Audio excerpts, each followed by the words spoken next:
True Peace Can, May 4th, 2020. And if you're trying to stay ahead of the game, you'll peep the slang. This for you attorneys. More personal notes for attorneys. More personal notes for attorneys. That's the headline. But peep the slang. Bar attorneys are at a disadvantage, but you have options. Lots of them. Just reviewed the situation in an article yesterday called Help for Attorneys. Yep. You can't be a bar attorney and an American state citizen, but you can be and actually are an American state national if you were born in this country or born to American parents who were born in this country. If you want to continue to practice law, that is the status that I suggest you adopt. And you do that by the simple one-page declaration of federal employees and dependents. Strictly speaking, all bar attorneys are federal dual citizens. They have to be to practice the Queen's Court or the post-municipal courts, either one, though they don't fully disclose that either.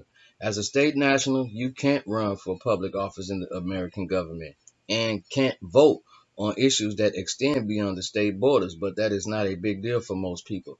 And if it is, you can always tear up your bar card and function as a counselor of law in our reopening courts or as a counselor at law in their courts or both. Most bar attorneys function in the dual capacity of attorney at law and counselor at law until 1965, and some still do.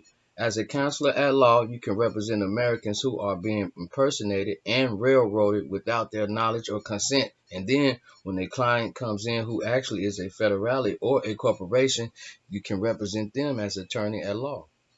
Somehow this has been forgotten as more and more people have been commanded and impersonated as federal citizens.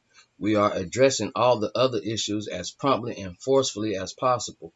Municipal high-level negotiations are underway. We are proceeding with our efforts to educate and bring Americans home to their natural birthright jurisdiction and teaching them how to educate their erring public servants at the same time that we are assembling the state assemblies and restoring the American court system. It isn't an easy job. We have created a number of helps. There's the one-page graphic description of the structure of the actual government, a one-page description of the citizenship, state national choices, and just recently a 6-page overall explanation for veterans that seems to be exceptionally effective. And I hope I get that sent to me also. We are also in the process of issuing an actual state, not state of state IDs that would track back to a database to identify you as a card-carrying American state citizen or American state national and relieve you of the burdens of federal citizenship presumptions, such as being obligated to register your private car as a motor vehicle or subjecting yourselves to statutory legislation. There's also a new public recording system coming online that will allow you to post public notices and record land and soil jurisdiction records, land patent packages, and marriage and birth announcements, etc. We are doing as much as we can and as fast as we can, and all of this is being done by volunteers and donations to aid of this country.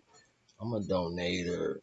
As you said, it's a difficult position to live as a free man once you have agreed to the notion of slavery.